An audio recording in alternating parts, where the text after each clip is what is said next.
Stallion, one of the ways that many people come to us looking for is the easy button to investing. And we've said it before on other podcasts, there is no easy button. You must get engaged, you must get involved in the process. Now, that doesn't mean that there aren't options for those who have built cash and have become accredited to find ways to get involved in deals like syndications, for instance.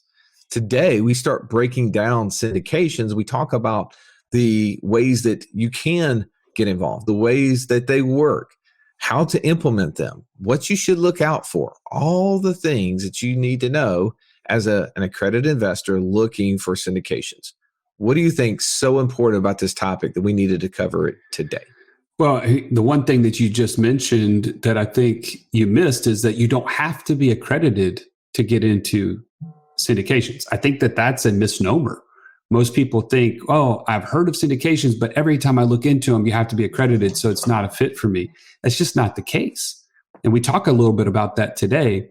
But I think that's also the importance of this to me is that this is the tip of the iceberg as it relates to understanding this topic. We could have spent 3 or 4 episodes just on the topic of syndications and still never really gotten down to the depth of it. The value, in my opinion, and this is not a sales tactic. I'm just saying, if you're not in a group of people who are actively on this journey, you will never understand all the various ways that syndications could help you get to financial freedom. You could never even see what types are available to you. I mean, today we talk about ATMs, car washes, a trucking syndication, multifamily, like you name it. There's so many. It's a vast, vast topic, and it's always changing. So being around other investors is absolutely critical. And yeah, I just want to encourage people to join a tribe. If it's not ours, join somebody so that you can continue to learn about this. Yeah, the beauty of things like this is typically when we're in our masterminds where we sit down and we break down the topic after it's been presented, right? We get everyone's insights around it. We get everybody's experience having participated in it or having looked at the deal before. And it allows us to shape our decision-making when you're in collective community with other people trying to accomplish the same thing. 100%. So, all right, Joey, let's not take any more away. Get your chair up. Let's pull up to the table and belly up.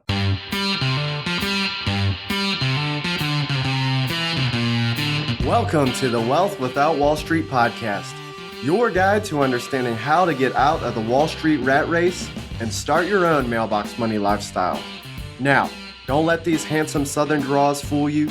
These financial minds are teaching our country to enhance savings, increase cash flow, and create passive income, all without the help of Wall Street. Are you ready to break through? Now here are your hosts, Russ Morgan and Joey Murray. Welcome into the Financial Freedom Roundtable, where each week we break down complex financial topics so that you can more easily understand them and, more importantly, take action on your path to becoming financially free.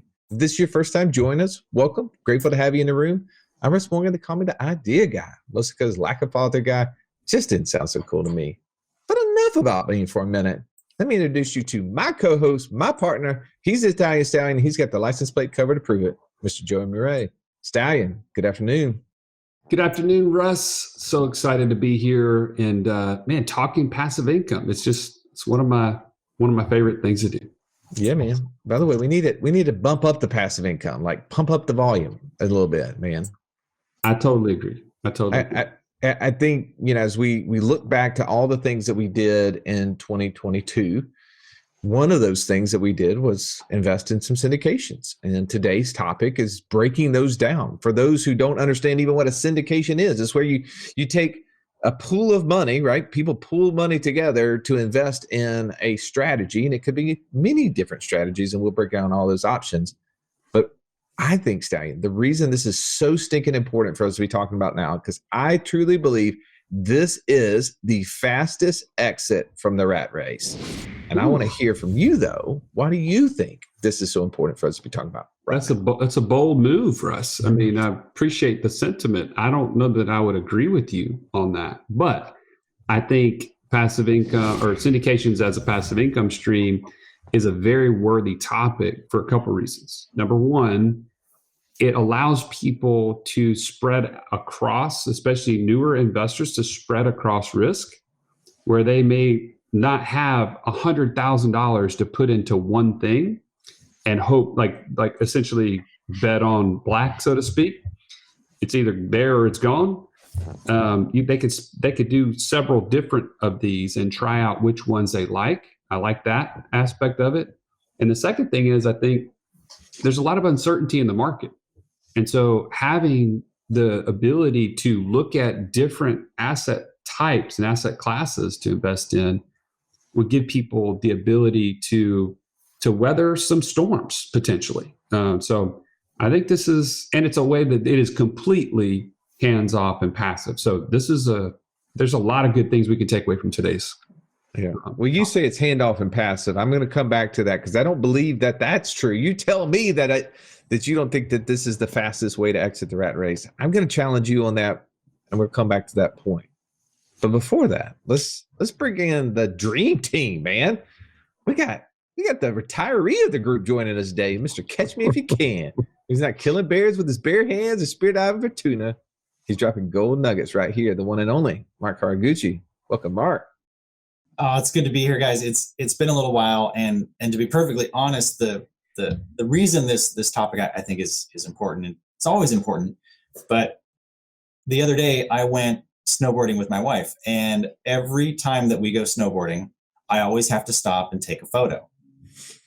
Obviously, one of them is with her, but the other one is with an ATM machine that is inside of the lobby area, and I always have to take a photo with it. And she gets it now, because the first time she's like, "What are you doing?" And I said, "While we're out enjoying this day of snowboarding, this machine is working nonstop, and we have a plethora of these throughout the country, all working while we go out and enjoy ourselves." And so syndications have opened up that opportunity for me. That's just one. We're going to talk about a couple others, and we're going to talk about why they may or may not be a fit for you, and why I think they're a fit for me in some regards. Because let's face it, there's only 24 hours in a day, and if you have a 9 to 5, why not get something that's working for you for the other 24 hours a day for 7 days a week? That's my thought. I love it. I love it. Let's get across the table here to. We got a doctor in the house, man. Come on. He's a DFM. That's a doctor of financial medicine. And yes, he can resuscitate your financial system, your situation. Mr. Automated Budget himself, Eric Hudson. Great to have you, Eric. Russ, thank you so much. Man, it's great to be here. Tell me, why do you think it's so important for us to be talking about breaking down syndications as a passive income option? Russ, do you believe in God? I do. Do you believe that he has given you the ability to make more money if you need it? I do. You can, right? Yeah. Russ, has God given you the ability to make more time? Not yet. Exactly. So we have the ability to create more income, to create more money, but we have no ability to create more time than God has given us in our lives. And so syndications, we can't create more than 24 hours in a day. Syndications allow us the opportunity to capture back some of our time. Mark talked about, having money work for you 7 by 24. I'm talking about creating an income stream that doesn't require any more of your time than just a little due diligence on the front end.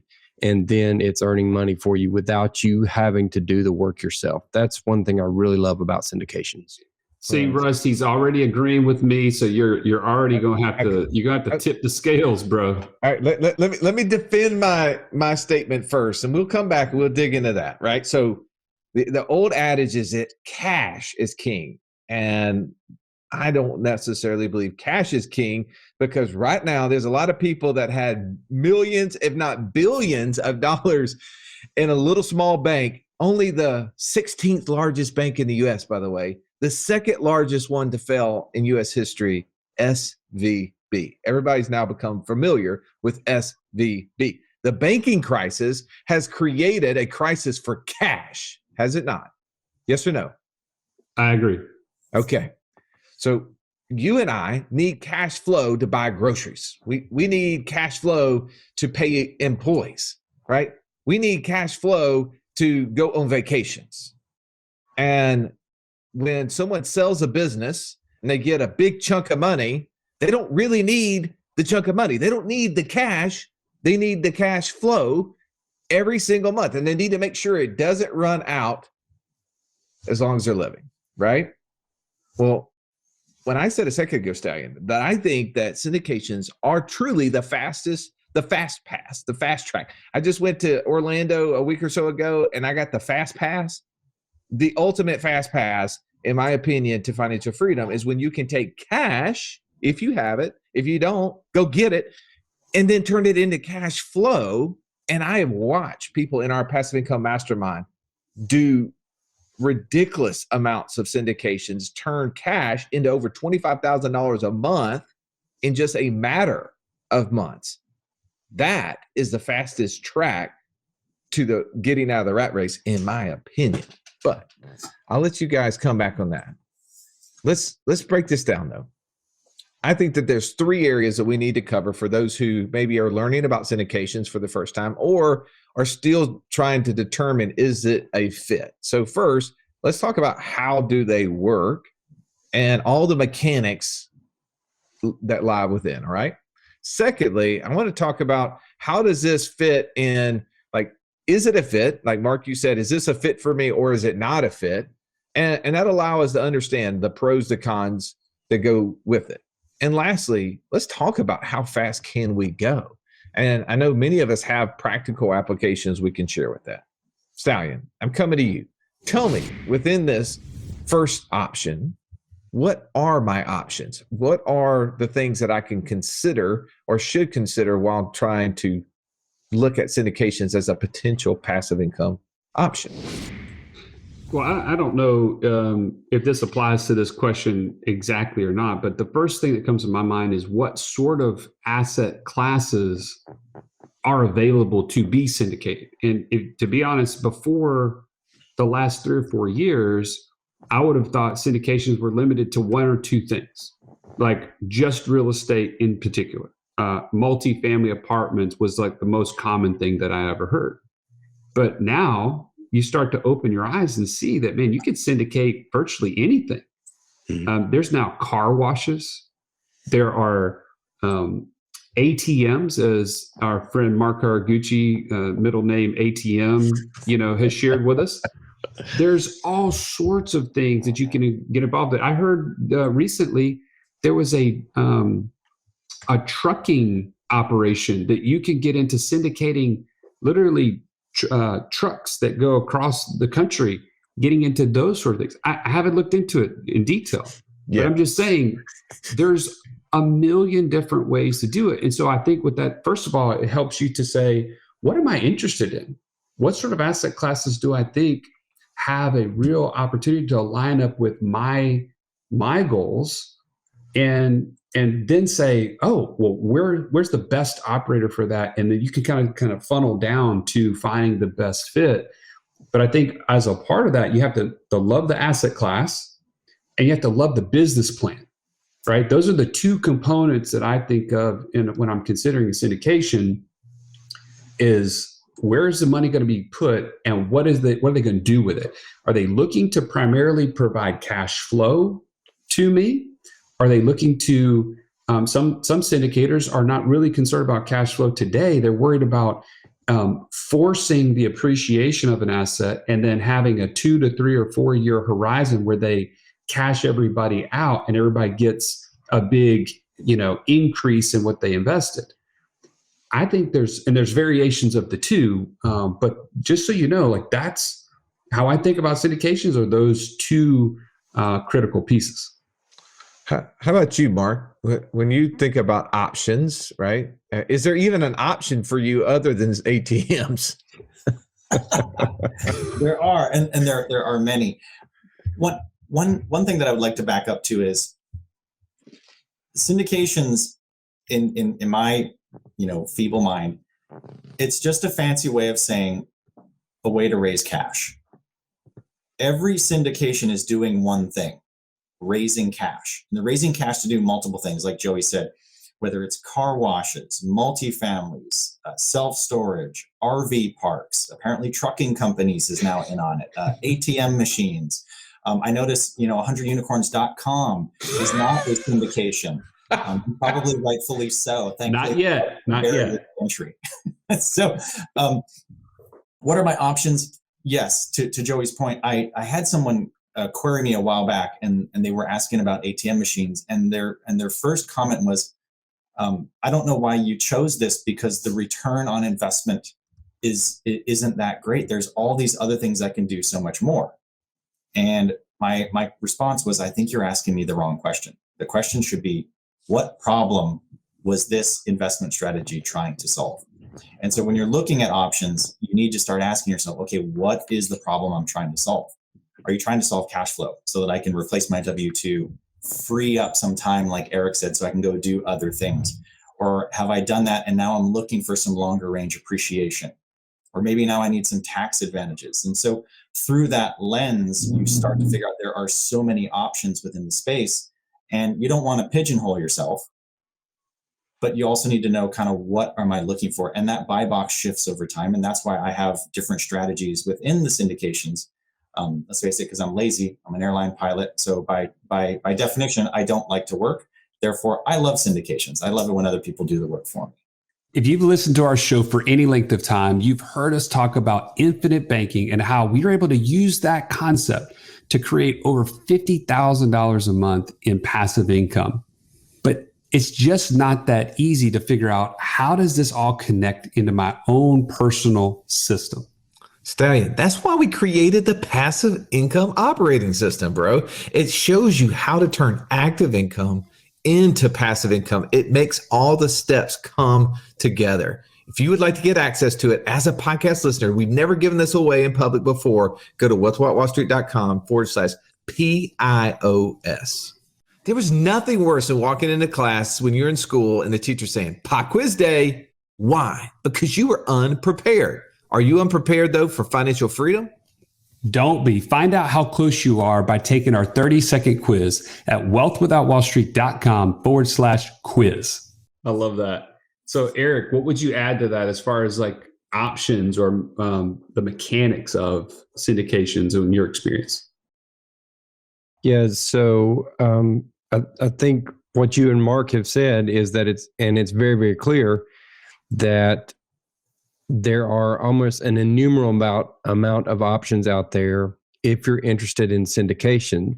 The bigger question becomes for you is, what are you looking for other than the fancy ROI number that all these syndications, post front and center?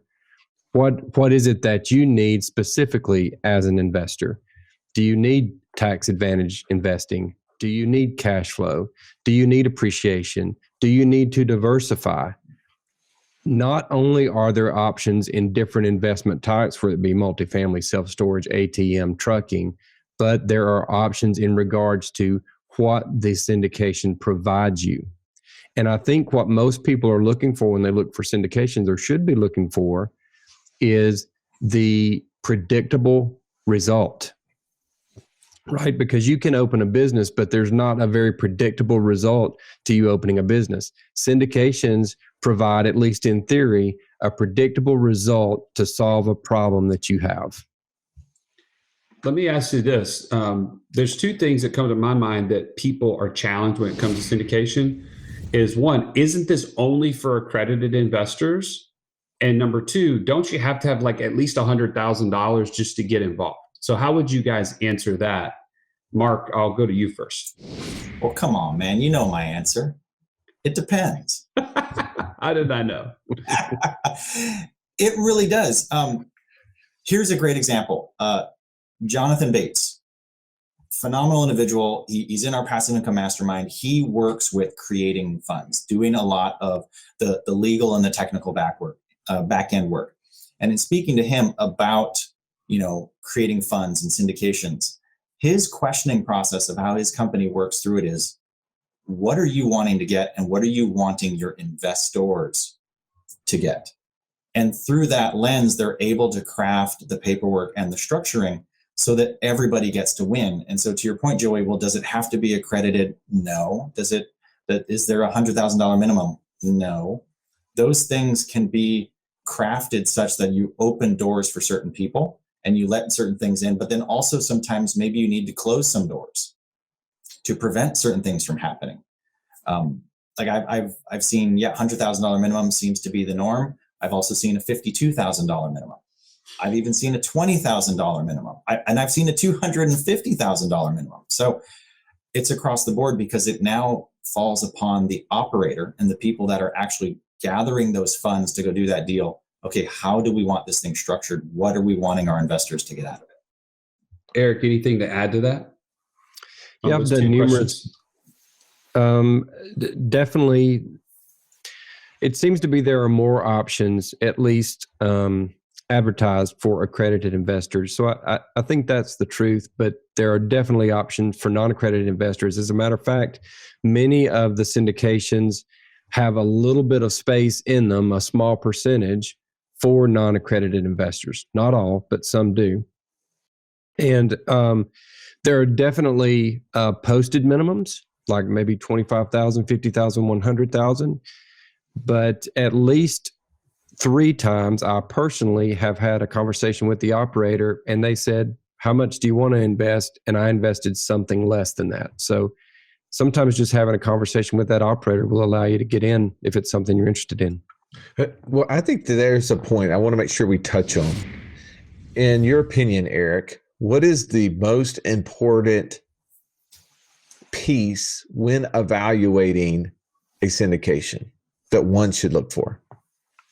There's 3 things: operator, operator, and operator. I would say those 3 things are critical. And for me, it can be a little bit hard to do due diligence on an operator that you don't have any personal experience with, or have anyone that you're friends with has personal experience with them. So I think for me, it's really important to know, number one, has this operator ever done this particular business before? If it's multifamily, if it's self-storage, and how much experience do they have, or how many business cycles have they had doing this particular investment in this particular location? So if it's multifamily and they're doing a multifamily in Midland, Odessa, Texas, well, have they ever done it there before? Oh no, they've done 100 of them, but they're in Orlando, Florida. Well, that's different. So it's critical to know how many business cycles in that specific area this operator has had, and what were the results. Yeah, I think one of the greatest questions I've ever heard as a follow-up item to what you just said there was, tell me about a situation that went bad in the past, right? Because we should only be investing in experienced operators, right? Investing in non-experienced operators is a recipe for 100 unicorns. I mean, it's just what happens. Thanks so much. One of the things, though, the person said is, hey, when you're talking to this person, tell me about an experience that went bad and how did you handle it? And what lesson did you learn from it? And listen very, very cleanly and precisely to what they say. Because the person who does not tell you that they've had an issue is like Meghan Trainor. Your lips are moving, but you lie. Right? I mean, we know deals go bad. Like, that's sinking. I know that was bad, but you get my point. Thank you for not. So we need to know what lessons did they learn from that? Like, how did they handle it? How did they make out? And then the next thing I would ask them is, show me your investor relations person. Right? Does the operator actually have an investment relations department? Do they have someone? And I want to see the cadence, and I want to see how you communicate with your investors, because I've even met some fantastic operators out there, but they're great at operating, and that's it. And they never communicate with you as an investor. So you don't know if everything's great and going to the moon, or if it's falling off the cliff, right? Mark, Right. would you add anything to this?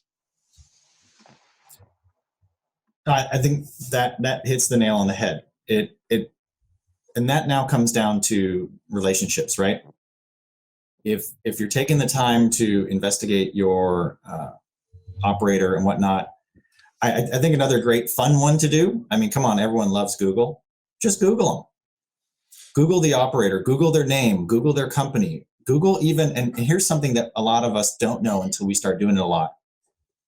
The person who's collecting the money may not actually be the operator. They're collecting for a fund that then invests into this investment with this operator. And now all of a sudden you need to check two people. So I think that's a huge lesson that I've learned along the way is just because the person you're seeing at the front talking about the deal, they may not actually be the operator, or they might be the person who's collecting the money for the deal. Right. They may be a raiser or a sponsor. They may not actually be the general partner actually operating the business, because there could be lots of them. All right. Now I know we're going long here, and this is a topic that can go super deep, and we're not going to get every single thing covered, but I do want to talk about when you think this is a fit or when it's not. Stallion, for you, how do you determine if syndications are a fit? Well, I will say this. For us, you and I have been more of the mindset of having more influence on our investments, whether it be in owning the business ourselves.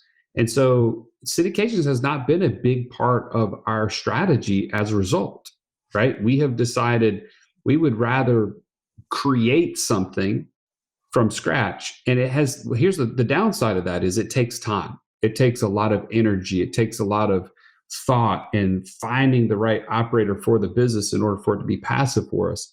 It has served us well because this just lines up with our personality type. But the reason we haven't done syndications is because we want to be a part of influencing the outcome and having some say so and having some direction. The downside of a syndication is you're abdicating that to somebody else, right? And so it hasn't been a large strategy for us. And if you look at our investor DNA, you're a high I, and with a little touch of D on the top of there, and I'm an SI. We both love the influence part, right? And so that's why it hasn't been a huge part for us. But if you and I weren't doing deals together, syndications would be a lot higher on my list because I wouldn't have your influence and your D trait to kind of drive the ship a little bit. So I would say it would change things if we weren't investing together quite a bit. One other thing I want to make just a mention before we run out of time today is during this conversation, you're hearing us talk about this, and my hope is that you're being exposed to see that syndications are a wide range of opportunities. And there's a reason why we have 2 masterminds that you can be a part of to get the experience of other investors on this journey. This is just one small thing that you gain as a part of being one of our masterminds, is the hearing from other people. That is gold when it comes to syndications. If you don't have that, you are literally gambling every single time you park money with a syndicator. And so I want to encourage you to go to wealthwithoutwallstreet.com/free call. Jump on a call with one of these coaches. Get that process started of working with us, and more importantly, join one of our masterminds so that you can take in the collective and be much more informed in this process. I missed a golden opportunity a second ago before I went to you, and it made me think of it while you were talking, because I don't ever listen while you talk, but I start thinking. And I thought about the fact that I challenged you at the very beginning to say that this is 100% passive. I don't believe it is. And Eric gave the 3 keys. What was the 3 keys to evaluating a deal again in the syndication space, Eric?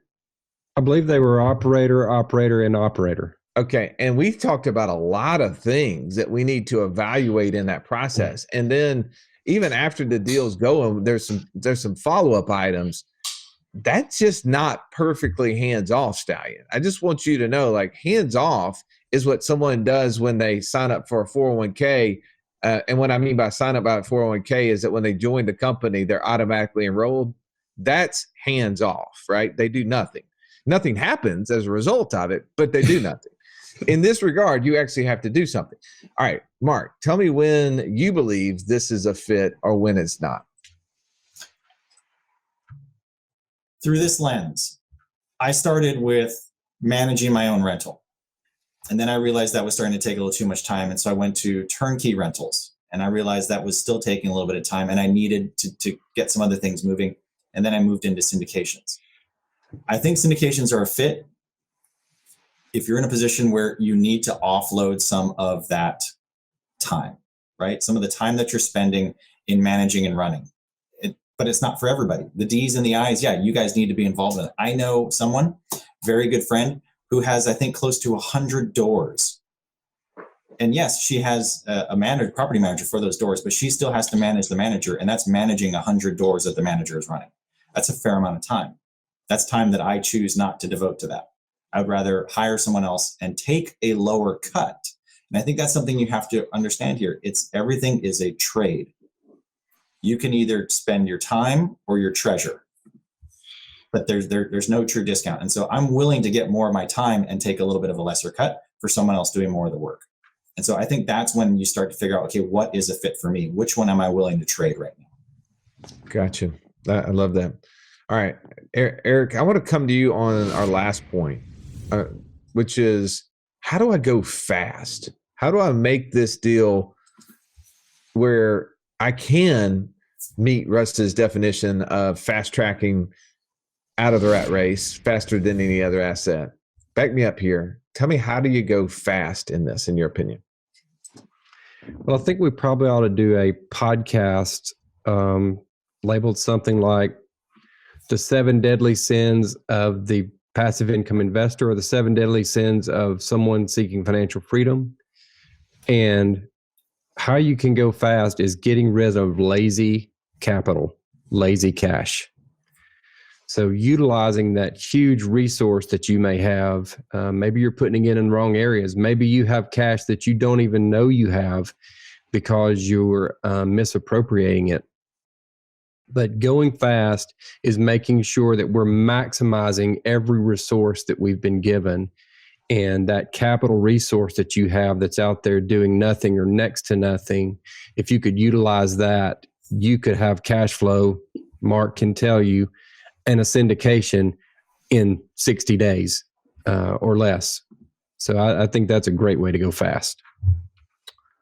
How about you, Stallion? Prove my theory right. How do you go fast?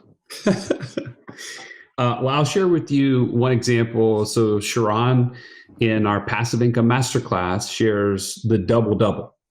And I thought this was pretty interesting, so I'll share it. I haven't personally done it, so just letting you know. But the way he broke it down is he talked about how their strategy is to double your money every 5 years because of the annual, the increase of your money every single year being at, I think he said 16% was their target rate. And if you consider that over the course of 5 years, considering investing, getting cash flow on top of that, the exit at the end of whatever that time frame is on that asset, the expectation is that your money would double every 5 years. And you start doing the math on that. So 100,000 today invested in 5 years becomes 200,000. You reinvest that, it becomes 400,000 at the end of 10 years. And you keep doing the math. This becomes almost somewhat of an annuity stream. He gives the example of even for his kids, putting that money, investing it on their behalf, and how that gives them that leg up to start their lives as adults with this capital base that was started really one time. And man, to see that over a long period of time, that's a really powerful thing. And if you haven't already heard our masterclass, you can go and download that from our community. If you join our community, they'll give you a free copy of that whenever you take our quiz. So anyways, just it would probably be better to see it versus me explaining it, but that's kind of the gist of it. All right. Mark, bring it home. How does someone go fast in this? Well, I mean, to quote Ricky Bobby, I want to go fast. I want to go fast. And that's really all there is to it. Because if you ain't first, you're last, right?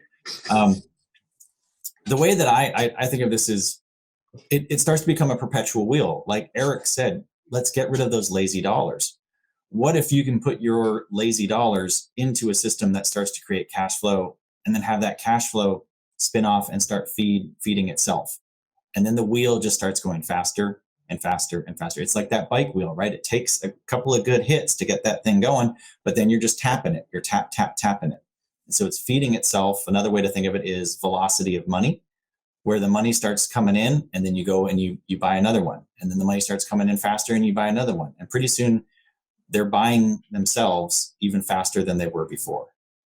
And that's how you make it go fast. And I'll just kind of dovetail in my final thought to this, which is, gang, if you're listening to this is just an exposure. You just need to know that there's other things out there that maybe the way that you've been doing it, if it's working for you, fantastic. But if it's not, are you open to learning about more? Are you open to hearing about what else is there? Because it's when we open our ears and our minds that we may find the thing that we didn't even know was there. That is the thing that gets us to where we need to go. So good. All right, Eric, final thought. Syndications are one tooth in the cog of financial health. It's one that I use. It's one that all four of us on this podcast use, and it's an important one. But it's more important to have somebody help you look at your entire situation. If you hadn't got on a call with one of the coaches here at Wealth Without Wall Street, do that and let us help you see if this fits for you. Very good. Stallion, final thought. I think bottom line is we talk about this every week, but new ways to see the world that will help you get to financial freedom as fast as possible. That's our hope. That's our goal with sharing this stuff, is not to tell you should do it, but to give you the path and to give you the tools that will help you do it as fast as possible. Hopeful that today you've just got your mind expanded, just one more layer out so that you can take massive action in the right direction. Since I'm on such a role of quoting, amazing artists, I'll end with Andre 3000, right? You can plan a pretty picnic, but you can't predict the weather. Meaning that we can make plans to accomplish whatever it may be, and it may not work out. So we may end up investing, for instance, in a syndication, and the first syndication that you invested may not be a pretty picnic. It may not be the best one. But also knowing that means that it gives us the option, if we don't put all our money in just one deal, kind of to your point, Eric, it allows us to find the strategy. So even if all of these different options that we're providing each and every week is to help connect it to potentially your investor DNA. But just know it doesn't always work out exactly the way we expect it to, but it's that action. It's what are we learning from it? When something doesn't work out, look back and say what went wrong and utilize that in your plan for the next time. All right. Well, thank you as always for listening to the podcast. We enjoy you sharing this with friends and family. Have an amazing day. This has been the Wealth Without Wall Street podcast.